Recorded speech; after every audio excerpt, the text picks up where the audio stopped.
नमस्कार साथियों, राज्य नौकरी चैनल पे आप सभी का स्वागत है। RSM SSB LDC offline DV जो हो चुका है 14 तारीख को, पहली दूसरी पारी, उसका रिव्यू जो है आज आपके सामने मैं लेके आ चुका हूं। 14 तारीख को जो भी दस्तावेज सत्यापन हुए उसमें मैंने जो अपने सहपाठी जो थे उनसे मैंने वो चर्चा की है। तो क्रमानुसार जो है आवश्यक डॉक्यूमेंट कौन कौन से चाहिए होंगे, चेकलिस्ट अपने को कैसे भरनी है, ये पूरी बात आज की वीडियो में आपको बताऊँगा। क्योंकि चेकलिस्ट के अंदर बहुत सारी परेशानियाँ या आपको नई चीज़ें वहाँ पर देखने को मिलेगी। और डॉक्यूमेंट्स के अंदर भी आपके पास में अगर ओरिजिनल भी है तो आप वहाँ पर जाके, मान लो कुछ डॉक्यूमेंट्स ऐसे हैं जिनकी आपको वहाँ पर जाके फोटोकॉपीज करवानी पड़ेगी। इससे अच्छा है कि आप पहले से तैयार करके ले जाएं। तो ये वीडियो जो है आज की पारी जो है सेकंड पारी, उनके लिए भी मददगार होने वाला है। फर्स्ट पारी वाले भी अगर पहले कोई देख पाते हैं तो उनके लिए भी हेल्पफुल रहेगा। और उसके अलावा 16 तारीख से जितने भी बाद वाले हैं उन सब के लिए एक हेल्पफुल वीडियो रहने वाला है। तो आपको अंत तक जरूर बने रहना दोस्तों, पूरा वीडियो देखना है, ठीक है। अगर आप चैनल पर नए हैं तो चैनल को जरूर सब्सक्राइब कर लेना दोस्तों, ठीक है। ये देखो चेकलिस्ट, आपको ये जितने भी डॉक्यूमेंट है वो सारे बता रहा हूँ मैं, एक एक करके सारे लिखे हुए हैं ना। तो आपको सबसे पहले ये देखना है कि चेकलिस्ट आपको सबसे ऊपर लगानी है, ठीक है।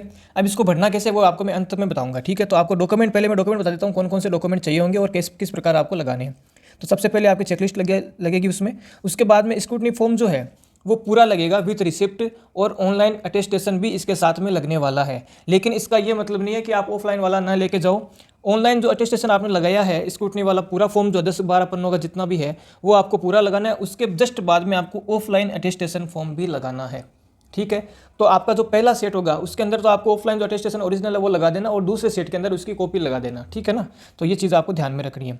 तो इस पे स्टार्ट कर लेना। अधिकतर बच्चों को ये अभी तक पता नहीं था, ये रिव्यू के बाद में देखो, मेरे को भी क्लियर जो है वो रिव्यू के बाद में ही हुआ है, ठीक है। उसके बाद में देखो 10th 12th first year, second year और फाइनल ईयर और सीसी और RSCIT, ये सारे डॉक्यूमेंट एक साथ आप लगा सकते हैं, ठीक है। वहाँ पे आपके 10th का लिखा हुआ, आपको 12th भी लगाना है। और केवल फाइनल ईयर की मार्कशीट से नहीं होगा, फर्स्ट ईयर सेकंड ईयर इनकी भी होगी। अगर किसी ने 4 साल का कोर्स कर रखा तो फर्स्ट सेकंड थर्ड और फाइनल वैसे हो जाएगी। किसी ने मास्टर डिग्री कर रखा तो फिर वो जो सीसी लगाएगा ना वो भी उसको मास्टर डिग्री वाली लगानी है, ठीक है ना।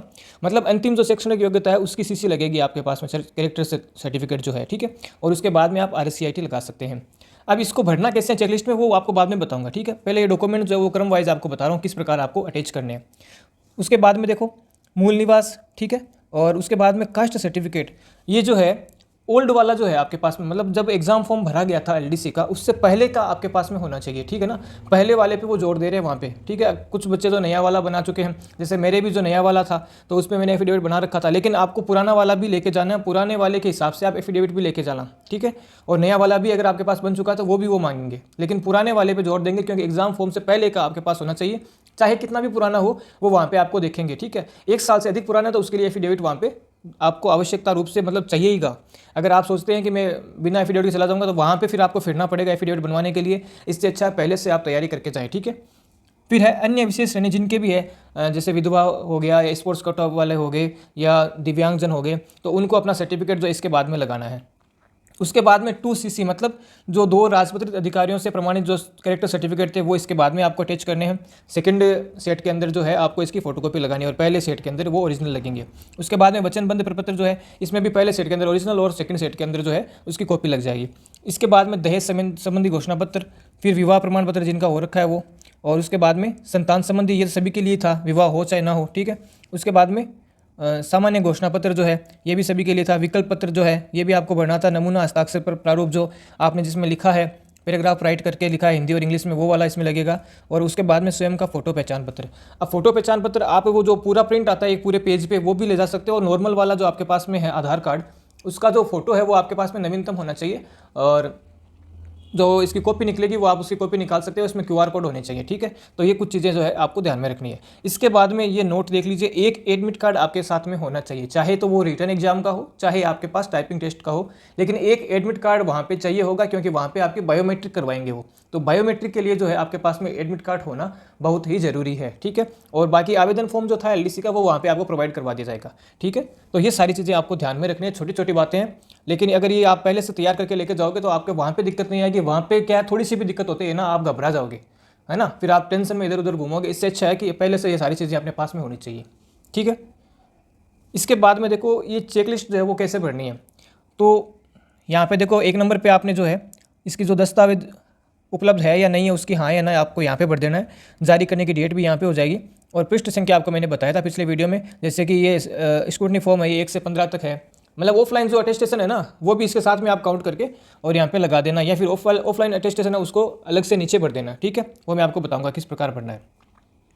उसके बाद में आपकी जो मैट्रिक है, मतलब आप 10th 12th और जो जितने भी आपकी क्वालिफिकेशन की मार्कशीट्स हो गई, उसके साथ में आपका जो अंतिम कैरेक्टर सर्टिफिकेट है अंतिम संस्था का, तो वो भी आपको इसी के साथ में अटैच कर देना। जिससे ही आपकी डिग्री कंप्लीट हो या मार्कशीट कंप्लीट हो ना कॉलेज वाले, उसके जस्ट बाद में आपको वो कैरेक्टर सर्टिफिकेट भी लगा देना है, ठीक है। तो उसकी डेट यहाँ पे आपको भर देनी है, ठीक है। 10th की जो डेट है यहाँ पे आप भर देना, और बाकी पेज संख्या जितने भी पेज हो रहे हैं वो सारे आपको यहाँ पे भर देने हैं, ठीक है, और हाँ लिख देना है। लेकिन यहाँ पे आपके केवल 10th का लगेगा, ठीक है, क्योंकि डेट जो है यहाँ पे आपकी 10th की ही लगेगी। बाकी की डेट कहाँ पे लिखनी है वो मैं आपको बताऊँगा आगे, ठीक है। उसके बाद में मूल निवास उसी हिसाब से भरना है, और बाद में ये श्रेणी जो आपका कास्ट सर्टिफिकेट है वो भी सेम भर देना है। अगर इसके साथ में एफिडेविट है तो यहाँ पे पेज संख्या बढ़ जाएगी ऑटोमेटिकली, ठीक है। उसके बाद में अन्य श्रेणी का जिनके पास है वो अपना लगा देंगे।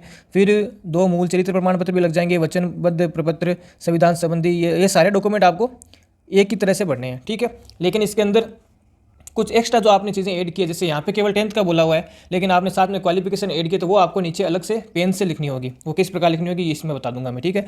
इसके बाद में एक बार देख लो ये 11वां जो संतान संबंधी घोषणा पत्र, इसमें भी सेम ही यहाँ पे हाँ, अगर आपके पास में है तो यहाँ पे हाँ भरना है, और इसके बाद में यहाँ पे आपकी इसकी जारी करने की डेट जब आपने इस पर साइन सिग्नेचर करवाए होंगे, ठीक है। और उसके बाद में यहाँ पे आपको पृष्ठ संख्या डाल देनी है, ठीक है। और इसके बाद में सामान्य घोषणा पत्र, विकल्प पत्र, नमूना हस्ताक्षर प्रारूप और स्वयं का ID जो है, ठीक है। अब इसके बाद में जो है, अब इसको आप थोड़ा सा जो है ध्यान से समझ लेना कि आपने जो 10th की मार्कशीट लगाई थी वहाँ पे आपने उसकी और जो पृष्ठ संख्या वो तो आपने लगा दी होगी, ठीक है। लेकिन या फिर आप पृष्ठ संख्या ऐसे भी लगा सकते हैं वहाँ पे कि केवल 10th वाला जो है वो पेज नंबर वहाँ पे लिख देना, कहाँ पे, यहाँ पे, ठीक है ना। और इसके अलावा जो है बाकी के जितने भी डॉक्यूमेंट, जैसे 12th होगी तो आपको यहाँ पे लिखना है 12वीं की मार्कशीट, ठीक है। इसके बाद में हाँ, और यहाँ पे आपकी जो है डेट आपने जब भी इसका रिजल्ट की डिक्लेयर डेट है वो लगा देनी है, और यहाँ पे इसकी पृष्ठ संख्या लगा देनी है। जैसे कि मान लो 12 नंबर पेज पे 10th की मार्कशीट आई है तो 13 नंबर यहाँ पे आपको लिख देना है। ऐसा ज़रूरी नहीं है कि पेज नंबर आपके जो है वो सीक्वेंस में ही चले, वो कोई ज़रूरी नहीं है, आप यहाँ पे 13 नंबर लगा सकते हैं। उसके बाद में आपको 17 नंबर पर मान लो आपने जो है फर्स्ट ईयर की मार्कशीट लगा दी, फिर सेकंड ईयर की, फिर फाइनल की, फिर ऐसे ही करके नीचे आप CC भी लगा दोगे, अपना अंतिम संस्था वाला डिग्री भी लगाओगे मान लो, और उसके बाद के अंदर आप जो है RSCIT का भी लगाओगे। तो इसके साथ में जो है आपको इसी प्रकार जो है जारी करने की डेट और आगे पेज नंबर, वापस जारी करने की डेट, पेज नंबर, ये आप पेन से लिख देना नीचे, है ना, पेन से लिखवाएंगे वहाँ पे। अब वहाँ पे आप लिखोगे, इससे अच्छा कि आप पहले से भर के लेके जा सकते हो इसको, तो ऐसा कोई इशू नहीं आएगा, आप इसी प्रकार से लिख सकते हो। कुछ बच्चों ने ऐसे भी किया है कि जो है 10th की मार्कशीट वहाँ पे लगा दी, और यहाँ पे जो 15 नंबर हो गया ये अंतिम जो आधार कार्ड है, इसके बाद में जो मान लीजिए जैसे यहाँ पे 25 नंबर पे ये डॉक्यूमेंट्स खत्म हो रहे हैं, तो उसके बाद में इसने 26 नंबर पेज लगा के और यहाँ पे 12th का जोड़ा हो या फिर आपने डिग्री का जोड़ा हो, तो आप ऐसे भी कर सकते हैं। लेकिन ज़्यादा बेटर वही रहेगा कि आपने डॉक्यूमेंट तो वहाँ पे लगा दिया 10th के बाद में, लेकिन आप क्रम संख्या जो उनकी पेज नंबर यहाँ पे जो है लास्ट में पेन से लिख के आप अंकित कर सकते हैं, ठीक है। तो 10th का मान लो 12 नंबर पेज पे, तो यहाँ पे आपने 13 नंबर लगा दिया, आगे फिर 14 नंबर, फिर आगे 15 नंबर, इस प्रकार से भी आप कर सकते हो। इसके अलावा आपको कोई भी चीज़ जो है समझ में नहीं आई है तो आप कमेंट बॉक्स में ज़रूर पूछ लेना मेरे से, ठीक है। और चेक लिस्ट जो है इसके 1-2 प्रिंट आप अलग से साथ में एक्स्ट्रा लेके जाना, 2 प्रिंट आप एक्स्ट्रा लेके जाना। कल को वहाँ पे आपकी कोई चीज़ समझ में नहीं आई, आपने काट छांट कर दी, तो आप नया जो है हाथों हाथ भर के वहाँ पे लगा सको, इसलिए मैं कह रहा हूँ कि 2 प्रिंट कम से कम आप साथ में एक्स्ट्रा लेके जाना, ठीक है। और ऑफलाइन अटेस्टेशन जरूर लेके जाना, एक एडमिट कार्ड आपके पास में ज़रूर होना चाहिए, बायोमेट्रिक के लिए वहाँ पर काम आएगा, ठीक है। और बाकी सारी चीज़ें मैंने बता दी है किस प्रकार से आपको चेकलिस्ट बनना है। अगर आपको वीडियो अच्छा लगा तो वीडियो को लाइक करना, अपने दोस्तों के साथ में ज़रूर शेयर करना, और आपकी क्या राय है, आपका कोई भी क्वेश्चन आप कमेंट बॉक्स में ज़रूर पूछना, मैं ज़रूर रिप्लाई करूँगा, ठीक है। और आज के लिए इतना ही। अगर आप चैनल पर नए हैं तो चैनल को जरूर सब्सक्राइब कर लेना। मिलते हैं अगले वीडियो में, तब तक के लिए सभी को धन्यवाद। जय हिंद, जय भारत, राम राम सा।